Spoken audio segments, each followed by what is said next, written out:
여러분, 퓨처스 셀프라는 책이 있습니다. 벤자민 하디라는 분이 책을 쓰셨는데, 이분 조직 심리학자의 세계적인 권위가 있고, 또, 클램슨 대학교에서 산업, 조직 심리학으로 박사학위를 따셨는데, 이분은 특별히, 이 저서로, 퓨처 셀프라는 저서로 30만 부 기념 또 수많은 베스트셀러로 많은 사람들에게 각광을 받는 그런 책입니다. 이 책의 내용은 성공의 비결, 어떻게 하면 성공할 수가 있는가? 많은 사람들이 성공을 바라는 그런 심리적인 요건을 가지고 살아가죠. 그죠? 어떻게 하면은 성공할 수 있을까? 그 중에 하나가 시간 관리라는 것이에요. 시간을 잘 관리하는 것이 중요하다. 시간을. 자기가 스케줄대로 시간을 잘 활용하고 또 게으르지 않고 그 시간 관리하는 대로 자기의 시간을 잘 쓰면 미래의 자기를 알 수 있고 미래의 자기의 모습을 우리가 그릴 수 있다는 것이에요. 그 책에 특별히 이제 주목해야 될 내용 중에 하나가 나의 미래를 위협하는 7가지 요인이 있는데 그 중에 한 가지를 좀 얘기했으면 좋겠습니다. 위협의 6가지 중에서 경기장에 들어가지 않으면 당연히 패배다. 경기장에 들어가지 않으면 패배다. 여러분, 사도 바울 아시죠? 사도 바울의 인생을 경기장으로 표현했습니다.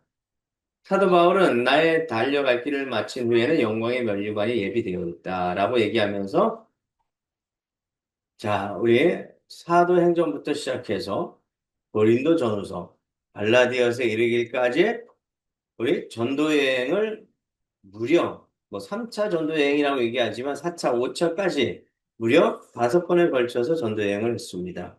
그 가운데 오직 주님만을 바라보면서 영광의 면류관을 바라보며 그의 사역을 감당했다는 것을 우리가 알 수가 있어요. 그죠? 수많은 위협과 고초와 난관과 역경을 만나면서도 예수 그리스도 그분 하나를 전하기 위해서 인생을 다 소진하고 다 사용했다는 것이에요. 여러분. 우리가 사도 바울뿐만 아니라 많은 사람들이 경기장에 들어갔을 때 어떻게 경기를 합니까? 쉼없이 뛰어가죠. 주위의 사람들을 쳐다보고 저 사람은 좀 잘 달릴까? 저 사람은 가다가 넘어지진 않을까? 그렇게 기도하면서 달립니까? 그렇지 않아요. 그죠? 내가 원하는 목표를 향해서 전력 질주, 전심전력해서 달린다는 것이죠. 자, 성경의 조건 중에 하나가 바로 이거라는 것이죠. 전심전력해서 달리되 경기장에 있는 선수처럼 달려가라는 것이에요. 자, 우리는 신앙생활 하면서도 마찬가지입니다. 전심전력하면서 신앙생활을 하고 있습니까? 아니면 밖에서 전심전력 질주하는 사람들을 쳐다보면서 이 사람은 이렇고 저 사람은 저렇고 하면서 이러쿵저러쿵 하면서 비난하고 비판하지는 않습니다. 자, 전심전력하면서 복음을 전하는 사람들은 그러할 시간이 없다는 것이에요. 일단 그런 경기장에 들어가지 않는 자는 일단 당연히 패배자라는 것이죠. 패배자. 자, 인생이란 그렇습니다. 경기장에서 최선을 다해서 달리는 사람들이 그 승패에서 승자가 되어지고 영광의 면류관을 받게 된다는 것이죠. 무슨 말씀인지 이해되시죠? 네, 그 책의 골자예요. 제가 분명 이렇게 책을 설명하면 그 책을 뒤에 서재에 꽂아 놓습니다. 그냥 꽂아 놓는 거 아니겠죠? 읽어보라는 얘기입니다. 책을 끊임없이 읽고 또 끊임없이 생각하면서 어떻게 우리가 살아가야 될지, 이 세상은 어떻게 돌아가고 있는지, 다른 사람들의 성공 얘기는 무엇인지, 신앙적으로 어떻게 가면 성공할 수가 있는지, 그죠? 또 진정한 성공은 무엇인지 우리가 깨달아야 될 줄 믿습니다. 자, 읽으시라는 말씀이에요. 그죠? 안 읽으면 나의 삶의 성공이 다른 사람의 성공으로 이어지게 되는 것이 아니라 다른 사람만 성공하는 그런 삶이 되어지는 것이죠. 저는 이 말씀을 준비하면서 어저께 우리 아이들 데리고 여름 성경학교를 마친 다음에 그리고 곧 이어가지고 성경 골든벨을 했잖아요. 그죠? 그러면서, 성남 제일교회를 다녀왔어요. 이 교회가 맞는지. 차를 끌고 가는데, 갑자기 올라가는 길, 이런 길도 없을 거예요. 제가 아현동에 있을 때, 그런 길을 여러 번 만났거든요. 신방 가면서. 올라갔다가 잘못 왔는지 다시 차를 뺐다가 한참 생각하고 다시 올라갔던 기억이 납니다. 산성과 같은 그런 생각이 문득 들었어요. 그러면서 아이들하고 맞추고 난 다음에 에, 남한산성을 잠깐 들렸어요. 남한산성의 역사적인 이야기도 함께 나누고 싶어서 이 남한산성은 우리 잘 아시다시피 병자호란의 주 무대입니다. 인조라는 임금이 우리 수금이라고 얘기하는데 명청시대 들어보셨죠? 이제 명나라가 기울고 청나라가 오는 그런 시기입니다. 그 이름하여 청나라가 후금이라는 금나라는 이름을 가지고 이제 우리 조선의 왕조를 정복하려고 들어옵니다. 근데 그것을 이기지 못해서 인조는 서울에서 피습해서 어디로 가냐면 남한산성으로 들어가요. 남한산성에 피습하고 남한산성에 피습한 그 당시에 많은 의병들이 일어납니다. 전국에서. 특별히 이제 호남에서 일어난 그 의병이 어, 그 적진에서 그 적과 싸우면서 계속 승리를 해요. 이겨나갑니다. 그런데 에, 이기다가 결국 싸우려면 보급이 계속 지원되어야 되거든요. 화약이라든가 여러 가지 먹을 수 있는 식량이 지원되어야 하는데 승리함에도 불구하고 그 식량이 끊긴 거예요. 승리했는데도 식량이 끊긴 그 나머지 그 수장이 이제 더 이상 우리에겐 희망이 없다 그래 뿔뿔 흩어지게 만듭니다. 그리고 광화도 그 전쟁에서 패배하게 되어져요. 그런 바람에 인조가 이제 청나라에 물불 끓고 청나라에 조공을 보내기 시작합니다. 이게 이제 병자호란의 그러한 이제 배경이에요. 근데 병자호란의 그런 배경 속에 그 남한산성이 승려들에 의해서 지어졌거든요. 그 나라를 방비하고 또 국토를 수호하기 위해서 지어졌는데 그 남한산성에 올라가 보니까 남한산성에 여러 가지 문이 있어요. 남문, 중문, 뭐, 북문 이렇게 여러 가지 성에 이제 문이 있는데 그 문에 들어가면 그 주위의 성으로 인해서 그쪽에서 이제 있으면서 생활을 하고 또 이제 외적으로부터 이제 방어를 하는 그런 지역이 이렇게 되어 있는데 상당히 올라가기가 어려운 이렇게 능선이긴 한데 그 외부에서는 올라가기 어려운 그런 지형으로 되어 있더라고요. 서울에서 가깝고 또 수도를 방위하기 위해서 지어진 그런 성이에요. 자, 성이라고 하면 일단은 위에서 아래를 내려보는 그런 성이에요.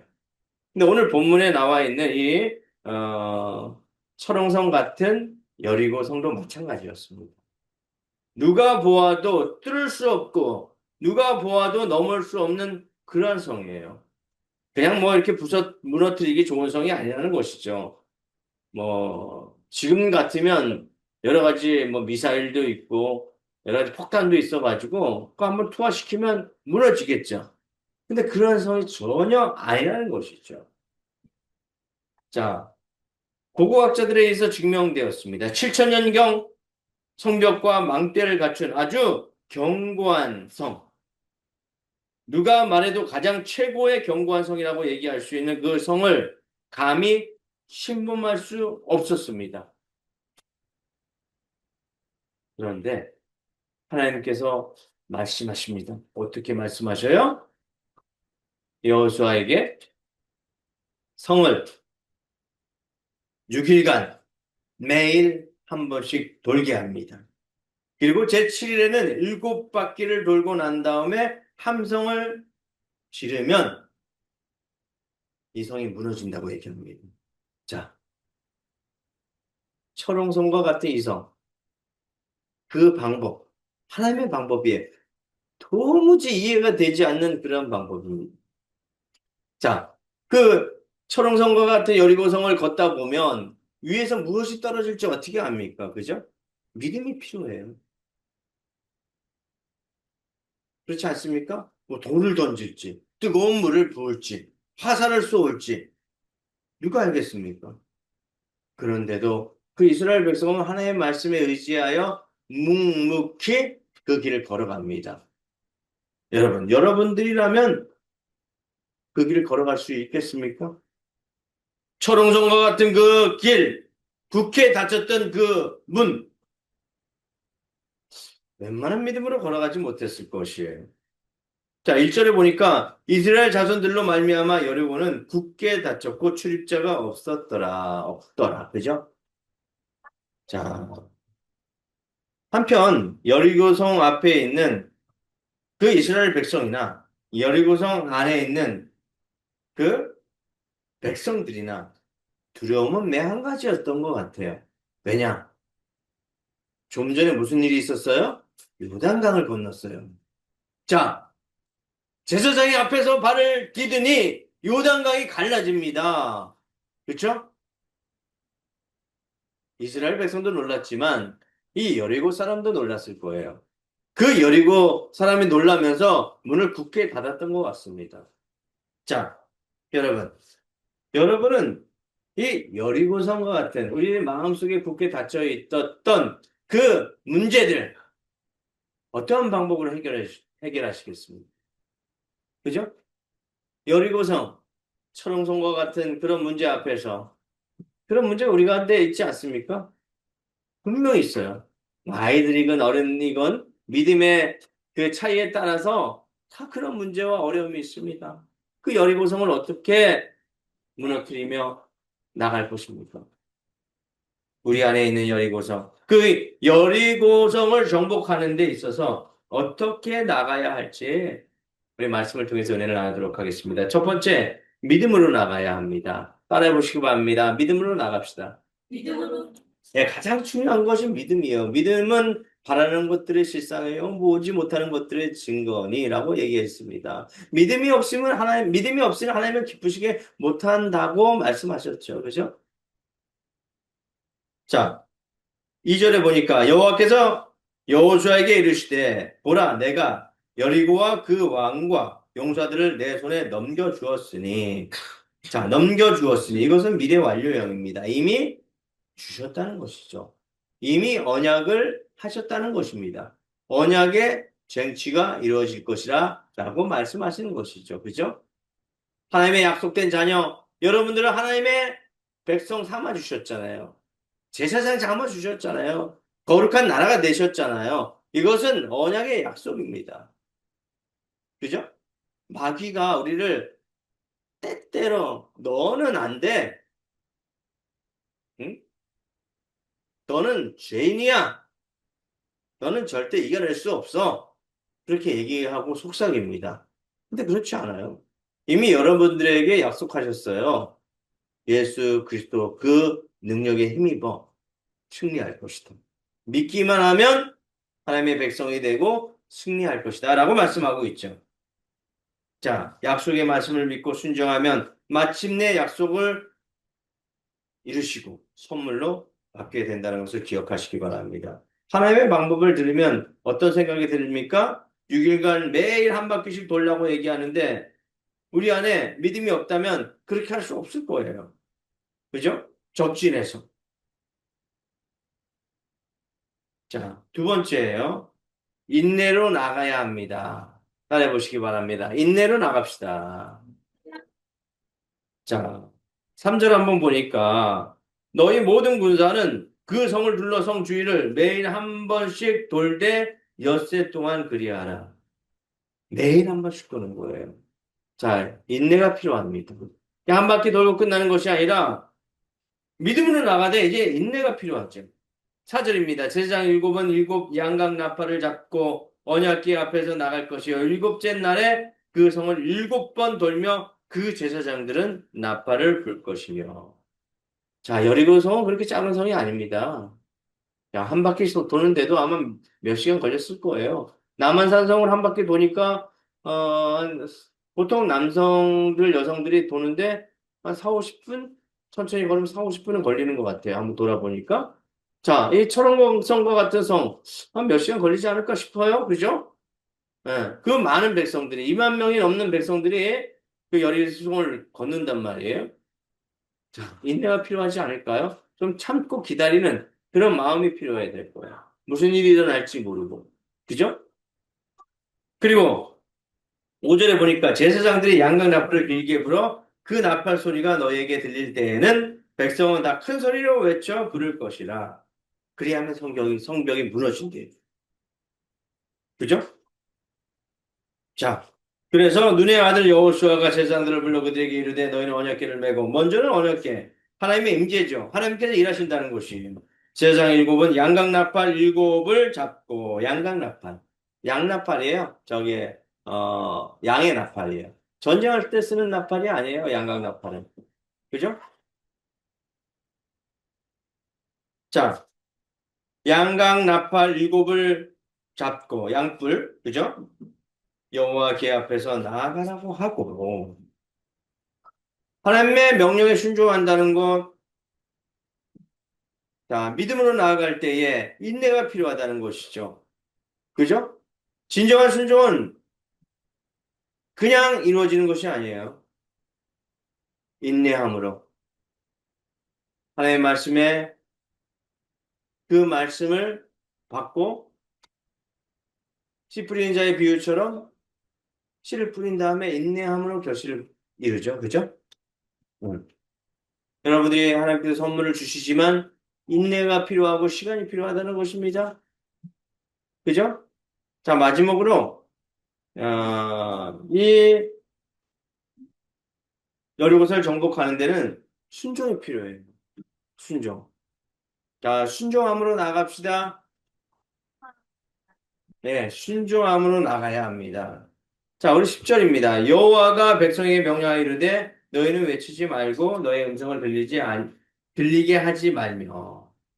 자, 여기서 한번 생각해 볼 것은 왜 침묵하라고 얘기할까요? 너의 음성을 들리지 말게 하라고 합니다. 너희 입에 아무 말도 내지 말라. 왜 그랬을까요? 자, 이스라엘 백성은 가나안 땅을 정복하기에 앞서서 40년의 광야길이 있었죠. 근데 광야길 동안 불평, 불만, 시기, 질투, 원망, 끊임없는 모세에 대한 저항. 그죠? 자, 하나님께서 이제는 좀 너희 백성들, 이스라엘 백성들아, 좀 침묵을 했으면 좋겠구나. 내 입술을 좀 주장했으면 좋겠구나. 이제는 침묵하면서 하나님의 명령을 외치고 하나님의 뜻에 합당한 삶을 살아가라라는 것이 아닐까 생각이 들어집니다. 그죠? 많은 말과 또 많은 그 불만거리가 우리의 믿음 생활하는 데는 별 유익이 되지 않는다는 것으로. 믿음에 경주하는 사람들은 열심히 나의 갈 길을 다 달려가는 것이 봉사하고 섬기고 사랑하고 그죠? 그거 하는 것도 너무나 바쁘고 그거 하는 것도 너무나 버겁다는 것이죠. 그렇지 않습니까? 입을 닫고 이제는 서로 사랑하시기 바랍니다. 가나안 땅에 들어가기 위해서 여리고성 전투에서 승리하고 여리고성을 무너뜨리기 위한 방법은 침묵이라는 것이, 순종이라는 것이죠. 허다한 말 가운데 사로잡히지 마시고 그 다음에 여호와 하나님의 명령에 순종해서 외치라는 것입니다. 외쳐라. 11절 여호와의 괴가 그 성을 한번 돌게 하고 그들의 진영으로 들어와서 진영에 잡니라. 그랬을 때 여러분들에게 잠이 오고 또 평안히 갈 수 있는 길이 열릴 것입니다. 예수님은 도살장에 끌려가는 양처럼 침묵하셨어요. 하나님의 뜻에 순종하기 위함이죠. 얼마나 많은 말을 하고 싶었겠습니까? 얼마나 많은 원망과 불평을 하고 싶었겠습니까? 그럼에도 불구하고 인류 구원에 이르시기 위해서 큰 사랑을 이루셨습니다. 여러분도 침묵하며 주의 길 가시기 바랍니다. 그 길은 큰 사랑을 이루는 길입니다. 기도하겠습니다.